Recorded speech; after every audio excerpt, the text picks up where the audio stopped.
चला दे।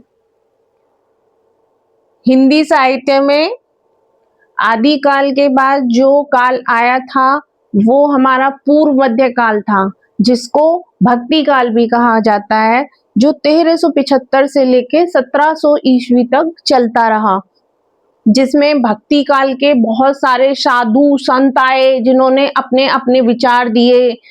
और उसमें कुछ 12 अलवार भक्त रहे थे जिनके बारे में अक्सर पूछते हैं।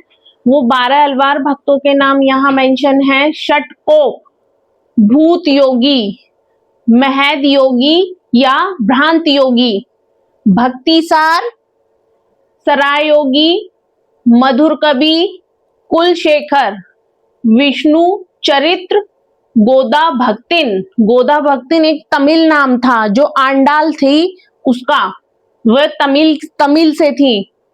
और भक्तांधी रेणु, मुनि वाहन और परकाल।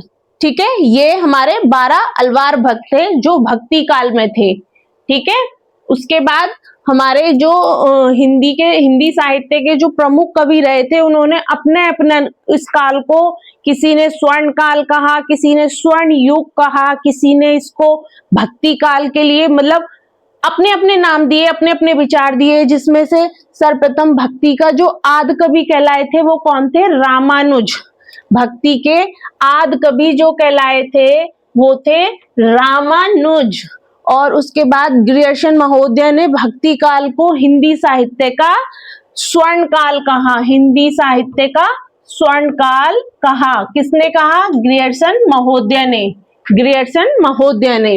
उसके बाद आचार्य रामचंद्र शुक्ल। आचार्य रामचंद्र शुक्ल ने पूर्व मध्य काल को भक्ति काल कहा।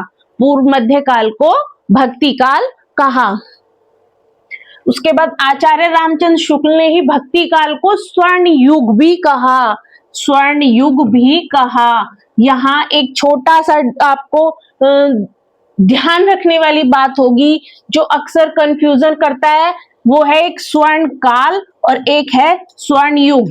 ठीक है, ये दोनों चीजें देखने में सेम लगती है, लेकिन फर्क क्या है कि जो स्वर्ण काल था वो किसने किसने दिया था स्वर्ण काल नाम?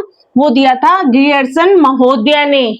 और जो स्वर्ण युग था, स्वर्ण युग जो कहा था वो कहा था आचार्य रामचंद्र शुक्ल ने।